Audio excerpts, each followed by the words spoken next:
7 seconds. Bill Nye the Science Guy. Bill Nye the Science Guy is brought to you by forests. You know, the place where that car freshener smell comes from. Did you know that almost a third of all the land on Earth is covered with forests? Forests like this one. Now, a forest is made of very big living things. Do you know what they are? They're trees, for crying out loud. It's a forest. But trees aren't the only living things in forests. No, there are millions of living things. Some of them live above the trees, some of them live in the trees, and some of them live on the ground, below the trees. That would be living things like you and me. Now, scientists like to think of a forest as kind of a building. So it has a roof, some rooms, a floor, and a basement. You clipped in there? Why do I have to be clipped in, Bill? Good. Bill? Now, the basement of a forest is called Oh, boy. subfloor. That's where the roots of trees grow. Then there's the floor. That's the ground. That's where a lot of animals and small plants live. Then above that, just like a building has stories, a forest has what we call the understory. Now, the understory is this part right here. Above the understory is the roof of the forest, the top. So we call the canopy. That's where the sun is. And that's why most trees have their leaves and needles up near the top, up in the canopy with the sun. Now, each level of the forest, the subfloor, the floor, the understory, and the canopy, is different living things. And they all live together to make the forest ecosystem. So they're living things living in and around living things. Trees! It's a forest! Isn't it great? I've seen this guy. Sometimes he's pretty funny. That's some science right there. Forest, old growth, science, new forestry, wilderness. Trees! 698, 609, 700, 701, 702. This is a very old redwood tree stump. This was cut down a long time ago. Now, you know when someone has a birthday, you put one candle on the cake for every year that the person is old. Well, a tree grows a little bit every year. It makes another very thin layer. And then when the tree's cut down, we can count these rings, just like counting candles on a birthday cake, and get an idea of how old the tree is in years. Now, this tree is very old. It has about 1,200 rings. 1,200 years. 1,200 years. I mean, do you understand? I mean, that's 1,200 years old, and some of them are 2,000 years old. That's way older than the United States. I mean, it's way before Copernicus or Christopher Columbus or 1,200 years old. Are you with me? I mean, it's a long time ago. People were barely speaking English. I mean, nobody would say, boy, those tree rings are cool. But you know, they are cool. Oh, I've lost my place. Oh, fine. I come out here, I count rings, I lose my place. And look at it. All right. It was around 700. It was around 700. Let me try this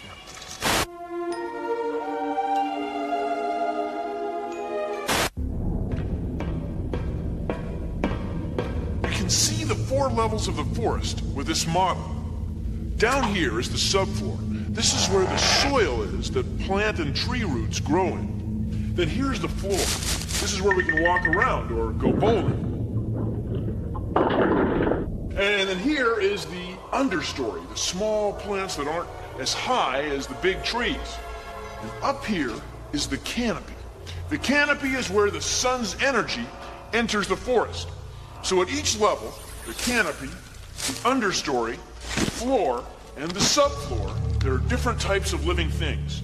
And they all live together to make up the forest ecosystem. So see, it's not a bad little model. It's a nice model. Oh, wait. This doesn't belong here. This is a can of peas. And this is a canopy. See, not... Forests are great places for hiking, studying nature, and camping. But what makes them forests is that they're places mostly covered by trees. Energy and nutrients in a forest flow in a cycle. Take a look. Sunlight comes into the canopy where leaves and needles on trees grow. After a while, they fall down to the floor where they get broken down into nutrients. They get taken up by the roots of plants and trees and make their way back up here again. So you see, it's a cycle, and it's driven by energy from the sun. Some trees need a ton of water a day. That's how much a car weighs. And check this out. That water has a long way to go to get to the top. Want to see how trees do it? Then put some celery in some colored water. In a day, you'll see the color in the leaves. Now try this. Put another one under a lamp, like it's a sunny day. Put another one by a fan, a windy day. Put another one in a bag. That's a really humid day. Do plants move water faster or slower when it's sunny, windy, or really humid? Try it! Take a look at this. It's the forest floor, and it's littered with twigs and pine needles and leaves and pine cones, all kinds of stuff. Looks good, doesn't it? High in fiber, too. Well, where does this stuff come from? Well, if something like a tree falls down in the forest, it's wood. It's hard, like that. See? But take a look at this one. This tree's been sitting here probably well over 100 years. And look how soft it is. You can just pry right into it. That's because in here are fungi and insects and bacteria which are breaking the tree down into soil. They're decomposing it. They're the decomposers. So the decomposers turn dead stuff into soil, the forest floor for the forest to grow in. And look, here are brand new trees growing right here. No decomposers, no forest floor. No forest. Universal Pictures presents a tale so terrifying it's been buried for years. But now it's sneaking up beneath your sneakers. It's the incredible Voyage to the Bottom of the Trees. Thrill to the 3 levels of dirt. The dead leaves of litter. The moldy leaves of duff. And of course, horror has a new name. Humus. The dead, decomposed leaves that now look like dirt. This summer, take a voyage to the bottom of the trees. Oh, man. I'm looking at the tallest trees in the world. The redwoods on the west coast of the United States and California. Some of these trees are over 100 meters high. That's like a 25-story building high. That's tall. These trees are over 2,000 years old. I mean, that's older than your parents. That's older than your grandparents. That's older than the year 0. They're part of what we call an old-growth redwood forest. And some of them are over 80 meters high. They're big. Over here.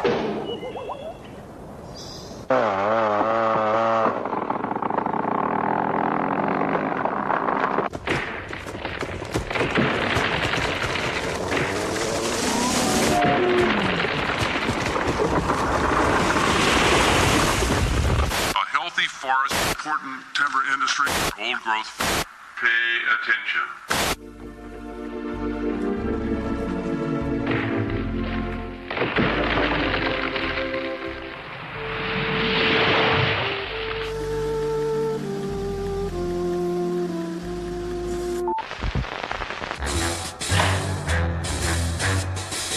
These are logs that have come out of the forest. And this log was brought in after the loggers harvested it, put it on a truck, and it's here at the sawmill.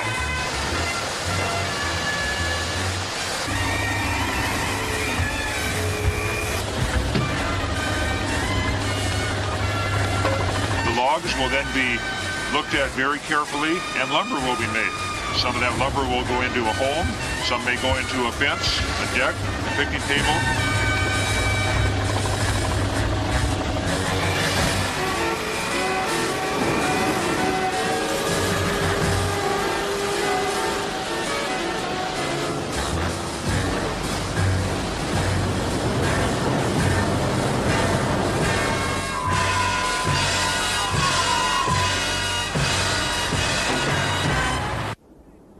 One of the main things that we get from forests is wood.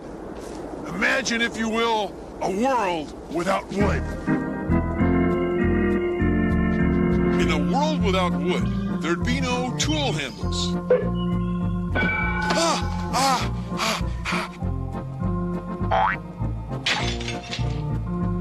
picture frames, or baseball bats.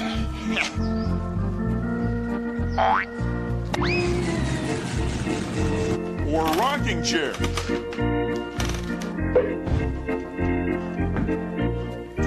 No wooden fences. Nice doggy, nice doggy, nice doggy, nice doggy. Ow, ow, ow. Isn't wood great? See, there's your world without wood copy. Right there. Forests are like buildings with different levels. The top level, the canopy, is kind of like the roof. It's where vines and leaves and moss are. This is the understory, below the canopy. This is where the little trees, shrubs, and other plants and animals live of the forest. If I lived in the forest, this is where I'd live too. This is the forest floor.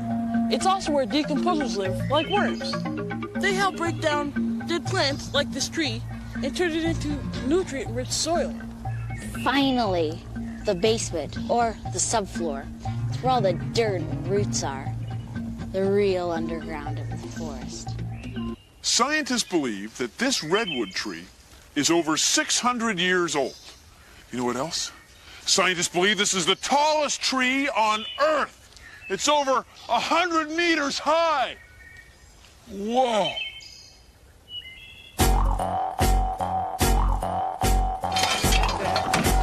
20 years from now, there'll probably be a lot of trees. We'll have trees all around this area.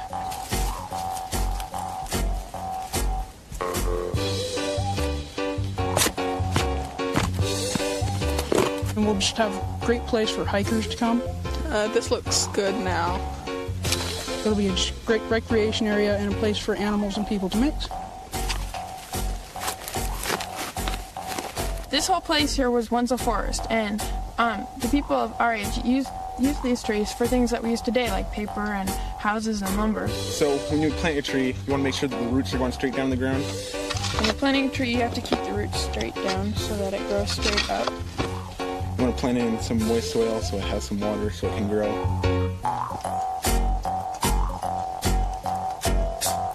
We need a price check on Collins and a cleanup on humus, please. Forests are full of living things because forests are full of food.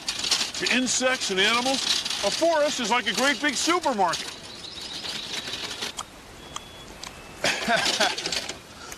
The old forest floor isn't as smooth as a grocery aisle. Anyway, in a forest, you might find beetles eating bark and birds eating beetles. Birds also eat berries and nuts. Anyway, a forest isn't just full of trees. No, it's full of food, and that's why it's full of life. Paper plastic. Oh, I brought my own. Thanks. Listen, can you tell me, where's the fungus? Aisle tree. Aisle tree!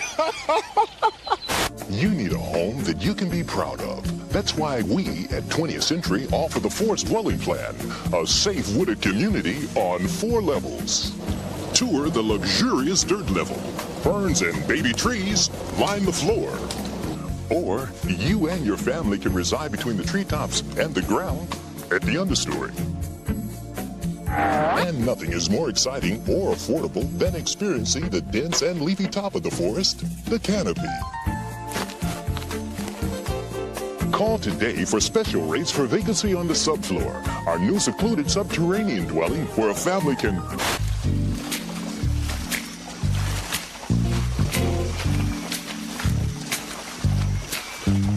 Different kinds of forests are found all over the world. These are old-growth cypress trees. They grow in swamps in Florida. They've been here several hundred years. Now take a look. The floor and the subfloor and the understory are underwater, and the roots of the cypress trees are set up to allow them to grow here. It grows in a wetland. This is a forest growing in water. This is the understory of a forest in East Texas. And you can see the understory is thick. There's lots of plants. And the trees are deciduous trees. They shed their leaves in the fall. And up there is the canopy. Now still, the forest is all based on trees, things living and growing on and around trees. Like, look at the vines. And here's a large spider who's making a living up there. Man, everything's big in Texas. Everything.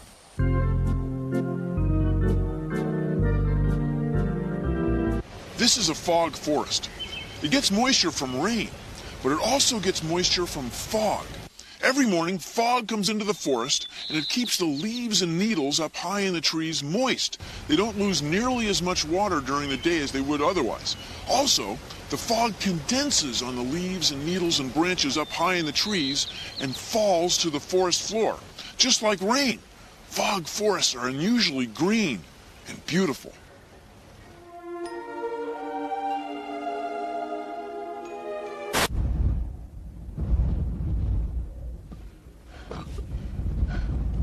Trees?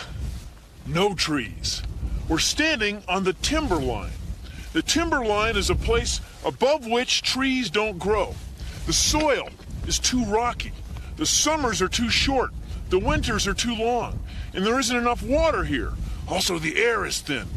Now, this tree right here is growing right on the timberline. And it might be 30 years old. See how small it is? That's because it's hard for a tree to live this high up in the mountains. The forest stops at the timberline.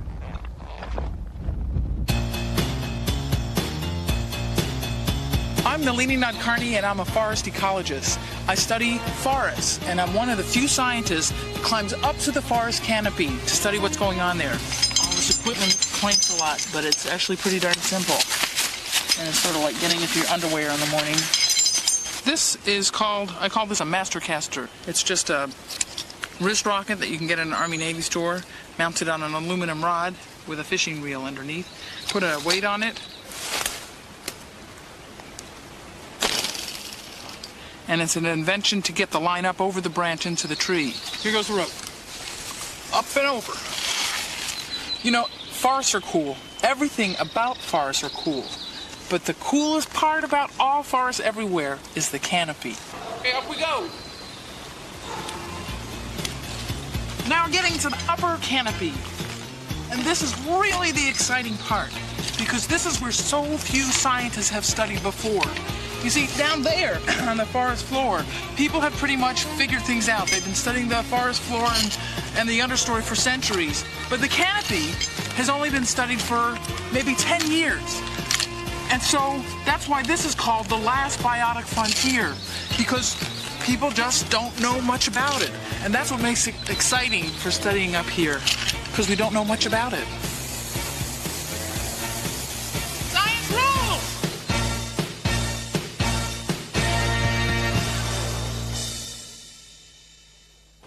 See that? That's the smoke from a forest fire in the western United States. And this fire was probably started by lightning. That helicopter right there is dumping water on the fire higher up on the hill.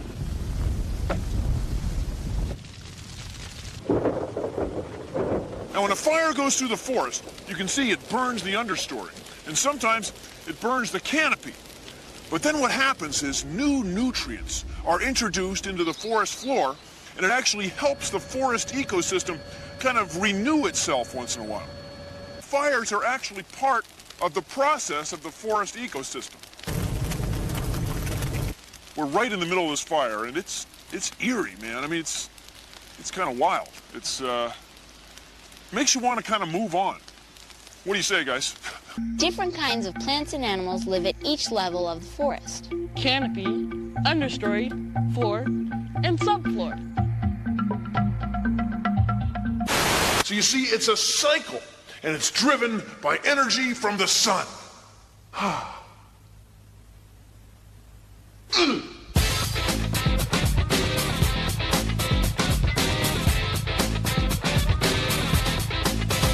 They say you can't see the forest through the trees.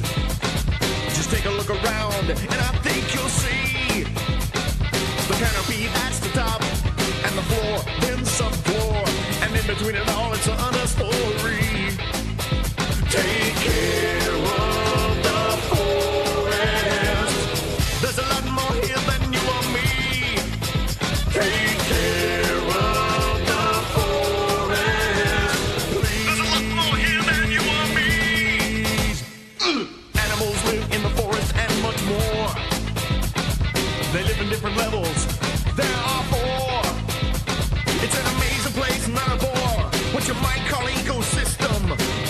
goes from the canopy to the floor. Take care of the forest. There's a lot more here than you or me. Take care of the forest. Please. There's a lot more here than you or me.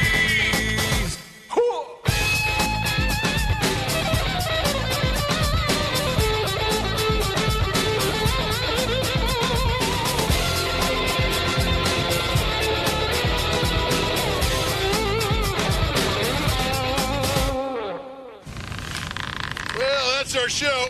You'll excuse me, I've got an understory, a canopy, floor, and subfloor to investigate.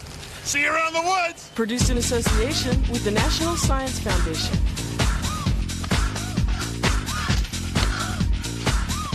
Isn't wood great?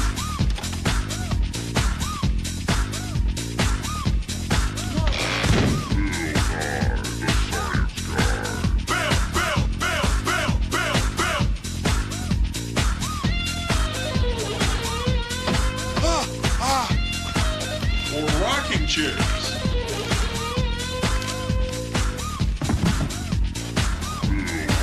Stand by. Action.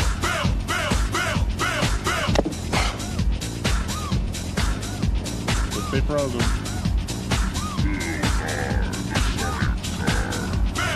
Stay frozen, everybody.